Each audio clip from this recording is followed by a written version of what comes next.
Okay guys, let's take a look at our lesson for today. It's on particle motion. So this is a pretty significant topic. Particle motion, the vast majority of the time, is on the AP test. Many times it's a free response, sometimes it's multiple choice. So we're actually going to be revisiting this every so often throughout the school year. Let's talk about vocabulary first before we get into specifics on particle motion. The position function, which we have right here, the position function, we've talked about that before. It describes the position of, in this case, a particle. So it describes the position. Many times these are the variables that it's used, that s of t and x of t. So s of t and x of t are the typical. Okay, they're the typical notations that we use for position. Do you have to use it? No. Some call it f of x or g of x, different things. But the typical variables to use would be s of t or x of t. So that kind of indicates that we have a position function. It is giving us the position of an object. Instantaneous velocity. Our velocity function tells how fast something is going. And at an exact instant, like we could know how fast something is going at 2.1 seconds, at that exact time. And also the velocity gives us direction, not just how fast, but also direction on how the position is changing. So if we're using this s of t or x of t, typically we would use v of t to indicate velocity. If we're using like f for our function f of x, we would use like f prime or dy dx. Any of those are acceptable. Okay. Then we move to speed. Speed is the absolute value of velocity. In your car, you have a speedometer. It doesn't show direction, right? It just has a number. Speed is a number. How fast are you going? It is non-directional. So it is the absolute value of velocity. It measures the rate at which the position is changing. Then we have acceleration. Acceleration is the derivative of velocity. And it basically is measuring how fast the speed is changing. It's the derivative of the velocity. How fast is the velocity changing? It measures that. A of t would be the typical notation that we would use if we were, like s of t, v of t, a of t. That's what we would be using. Or you could do f double prime or d2y over dx2. And so that is acceleration. There's one other measurement that we use, not as frequently as the other three, but it's called the jerk. And every time I hear that name, I think of the Steve Martin movie. The Jerk, which I'm really old. You probably don't even know what I'm talking about. But at any rate, I don't know why I just think of that.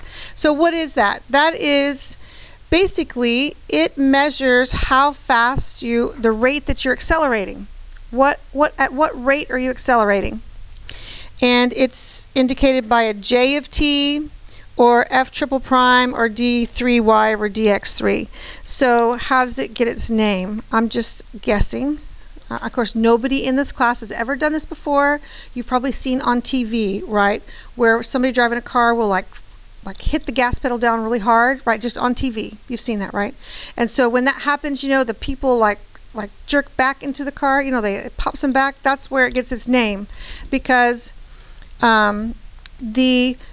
you're accelerating at a rate that's fast, right? When you accelerate quickly, it causes that kind of an issue. Not that anyone in here will ever experience that, but that's kind of why I think it's called the jerk. So that's all of our vocabulary words. Is everybody okay with that?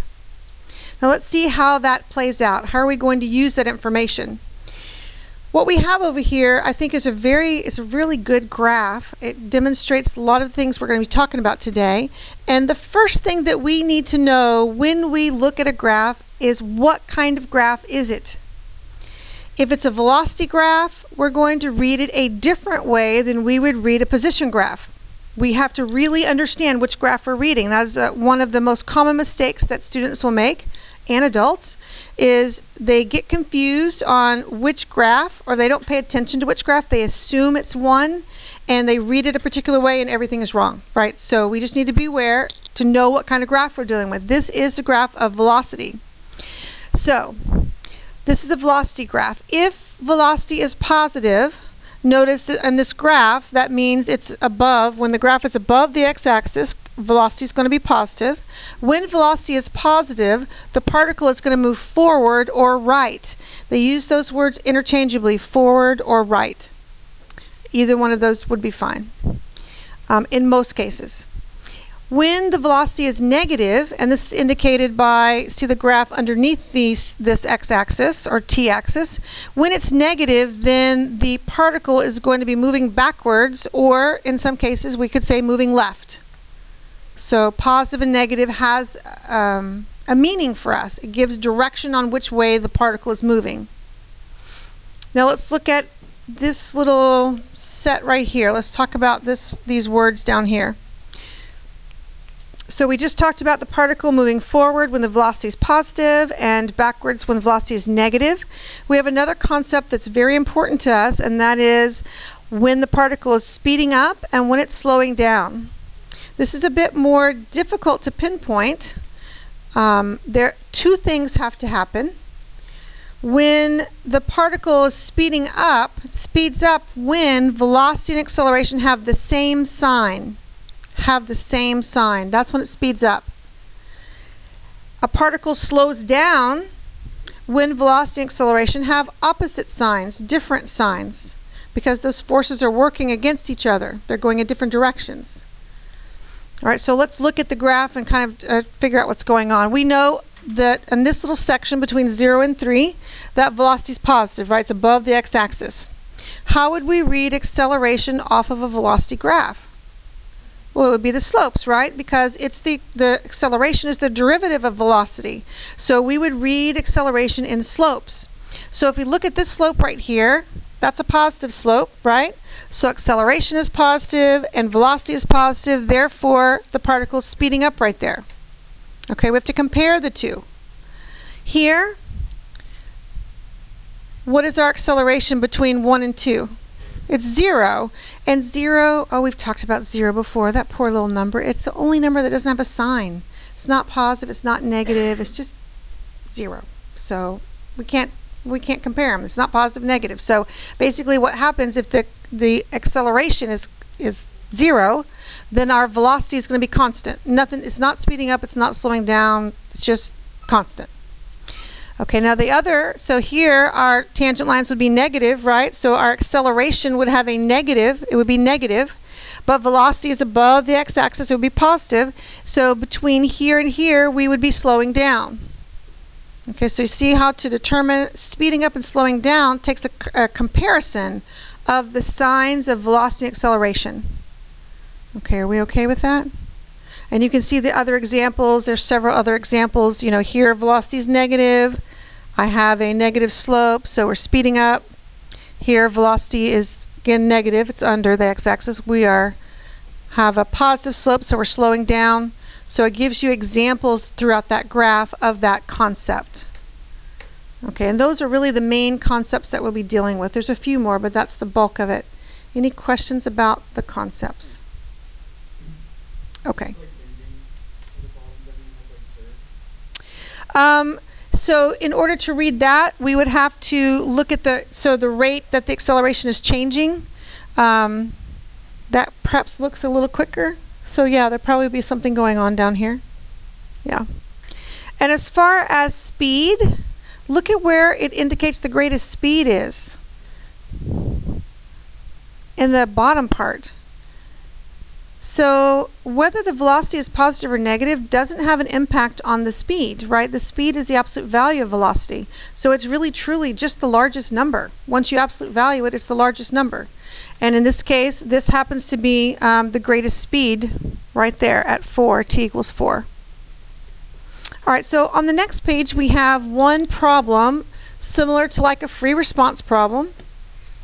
Has a prompt and several parts, you know, A through F is what we have here. So let's look at what we're doing. So we have a particle moving along a horizontal line so that its position at any time, notice our restriction right here. t has to be bigger than or equal to 0. There's no negative t's in this problem. And we're given, the position is given by this.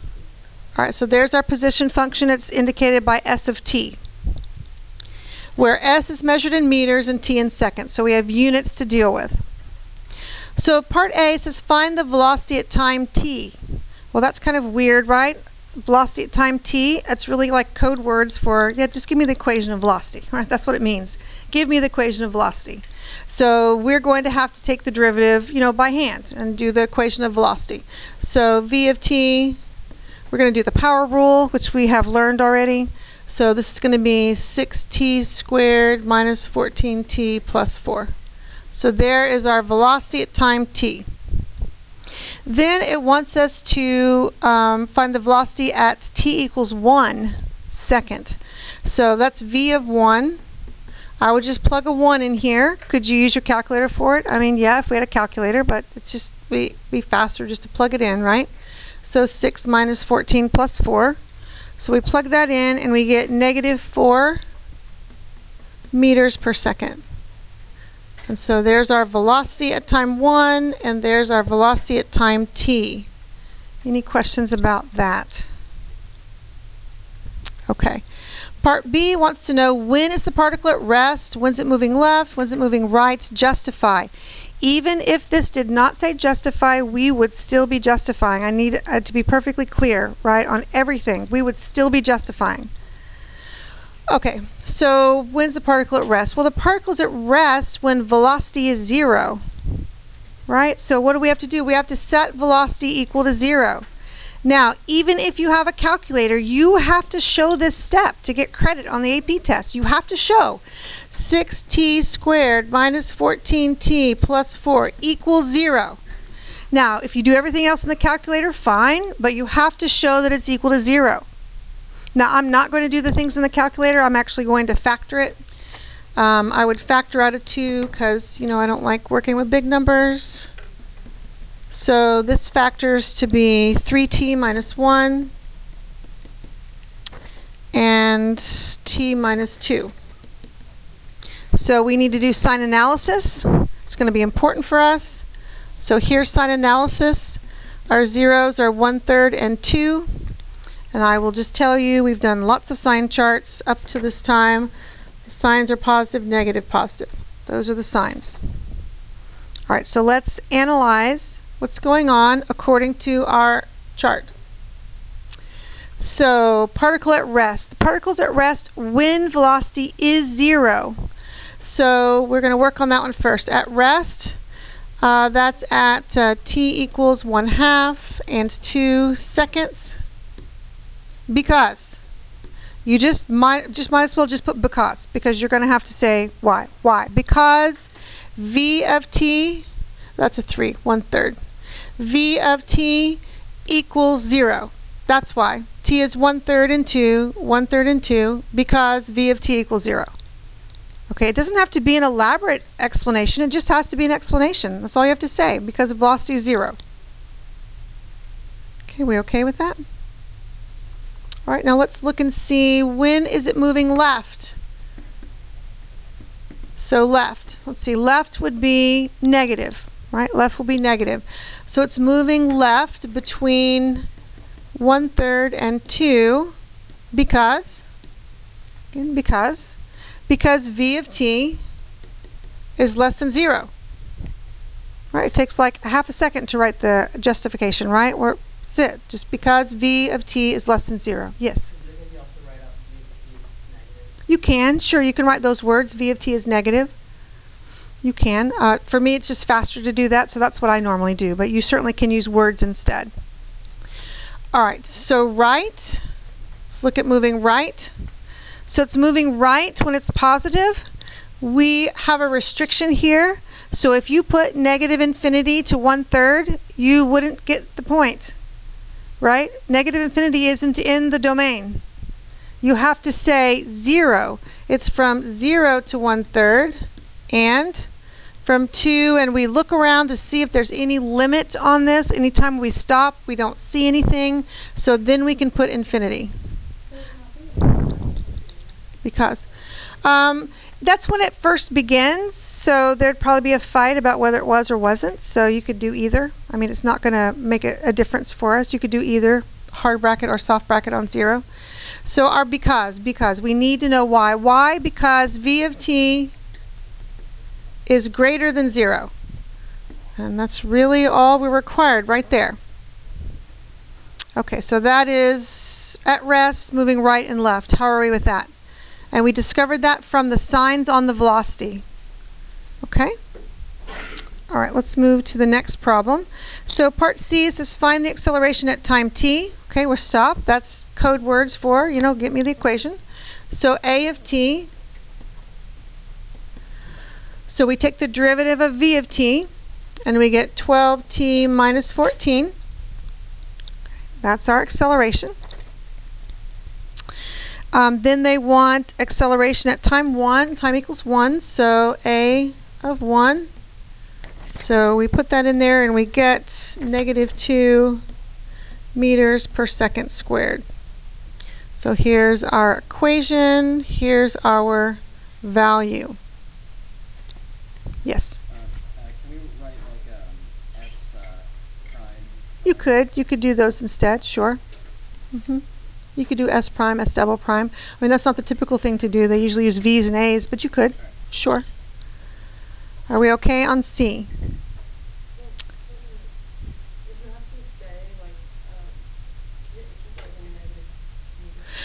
So let's talk. So acceleration can be negative.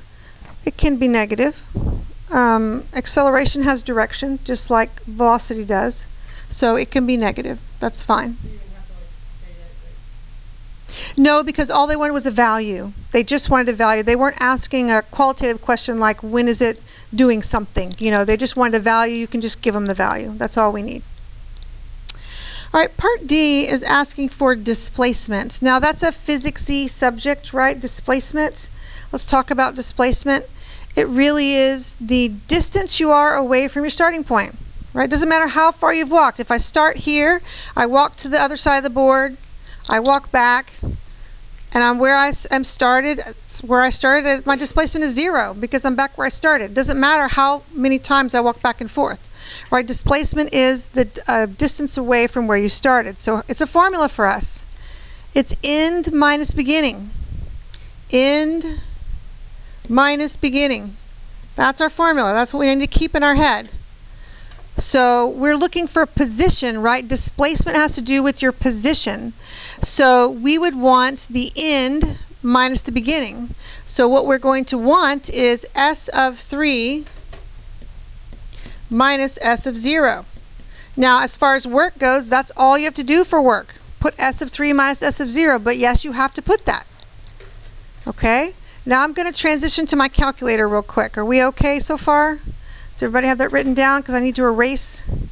Okay, so it's going to be s of 3 minus s of 0. That's going to give us our displacement. So let's go to the calculator. And what I suggest that you do is enter that position equation in your y equals. We're going to be using it quite a bit. So I actually already have it entered for us, just to kind of be quicker. But so go to y equals, type in your position equation. We're going to use it on several different parts of the problem. So we have 2x cubed minus 7x squared plus 4x plus 5. Okay, that's what we should have in our y equals. Okay, has everybody got it? We're close. Okay, so let's go to a clear screen. We're just going to practice the calculator input because this is really important for us. So we're going to force the calculator to do it for us. We're going to pull down the y1. Remember, alpha f4. That gives us our choices of y's. We want y1. Enter. Of 3 minus alpha f4 of 0. Enter. This gives us our displacement right here. We'll allow the calculator to do all the work for you. Don't try to find, s of 3 and then store it, and then find s of 0, then store it, then subtract them. That's a lot more work than just letting the calculator do it for you. Okay, so our displacement is 3. So let's go back to our problem. And so it wants the displacement, so we would write, again, just to remind you, s of 3 minus s of 0, and that was 3 meters. And then it explained the meaning of the answer. What does that mean? That means that the particle is 3 meters. 3 meters what? 3 meters to the right of where it started. Does the particle have to start at 0? No. No, it could start anywhere, wherever the equation says it starts, that's where it starts. Okay? So the particle is 3 meters to the right of where it started. Are we okay on displacement? Distance is much more difficult. Let's think about that, because the position turns things, I mean, it's going right and left, right? It's going back and forth. Things are undoing each other with their sign, plus, minus, you know, like with the displacement, 3 meters. Does that mean that's as far as the particle moved? No, not necessarily. So again, it's a formula. This formula is rather intense. So what do we have to do? Well, we need to know the signs of velocity. I'm going to put that chart up that I just had up there. So it was what, 1/3, and it was 2 plus minus plus. We want the distance between 0 and 3. That spans this whole, all 3 sections. Of course, it's going to make us do 3 parts. It spans 3 sections. So this is the work that we need to show. We just need to write out the equation. I'm going to show you. We need to do end minus beginning 1, 2, 3 times. We have to do it in sections, because our signs change. Now, I'm going to, so here's our distance. Distance is equal to, I'm absolute valuing each section. Do I have to absolute value this section? No, because it's already positive. But I'm going to go ahead because I don't want to make a mistake. And maybe my sign chart, I somehow made a mistake. I don't know. I'm just going to be safe, and I'm going to absolute value everything. So we're going from 0 to 3, and we need to do end minus beginning. So our first section would be s of 3 minus s of 2. Stop. Why did I stop? I stopped because I changed signs, right? We need to do 3 different intervals. Absolute value. Then I do end minus beginning. So s of 2 minus s of 1/3. Stop.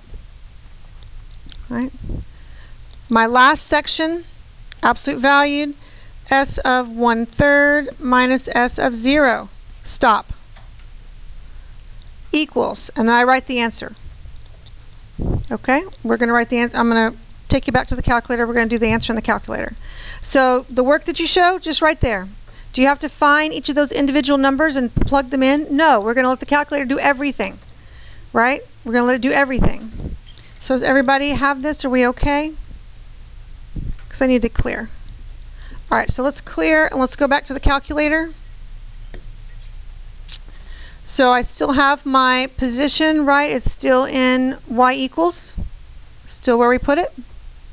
Now I'm going to just copy that down. Absolute value is math, number, and then that first number 1, ABS, absolute value.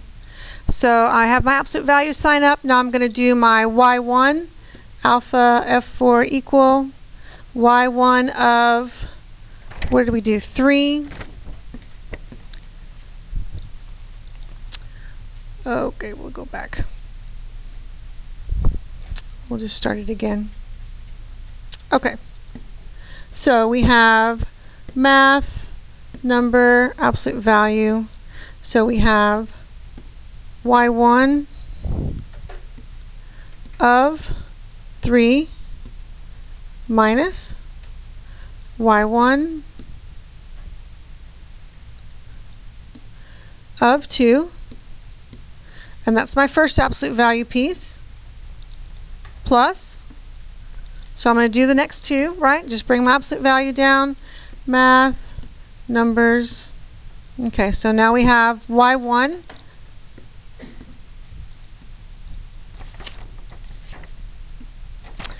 of, where are we, 2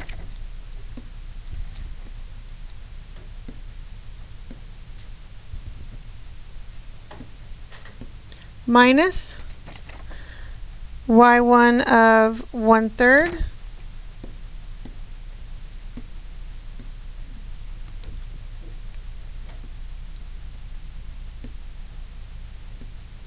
okay, that's my second piece. Move outside the absolute value, plus my last piece, math number. Okay, so we'll do that again. You're going to be so used to doing the y1s, you can just do that in your sleep, right? We'll be fine with that. So y1 of 1/3 minus y1 of 0.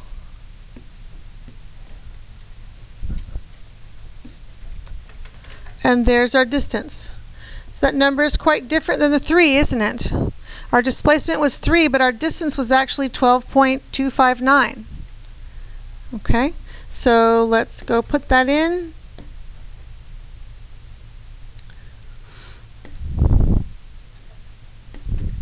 Okay, so we have all that written, right?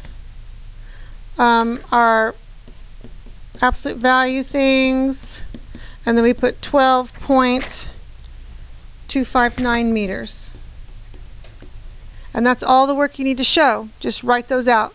Now that took a while to input in the calculator, didn't it? Imagine how long it would take if you had to do those separately and then add them together separately. You know, store the number, pull the number back down. At any rate, it's much faster than doing it that way. All right, part F, our very last one, says, when is the particle speeding up, slowing down, justify? Well, we need to know the sign of velocity versus the sign of acceleration. So let's put our sign chart up here for velocity. What was that? 1/3 and 2. Just like that. We need a sign chart for acceleration. So our acceleration, if you recall, that was 12t minus 14. We had set that equal to 0. Solve. Do a sign chart. So we get 7/6. And our sign chart is minus plus. Okay. So now we've got to compare both sign charts to figure out the information they're saying. Speeding up. So speeding up. Speeding up is when they have the same sign, right? So we're going to compare these two. They have the same sign between 1/3 and 7/6. Do we all see that? The sign there would be negative. They're the same. Where else? We also have between 2 and, we don't have a stopping place, infinity. Because. We shall always have to say because. Because why? Why do we know they're speeding up? Because, yes, acceleration and velocity have the same sign.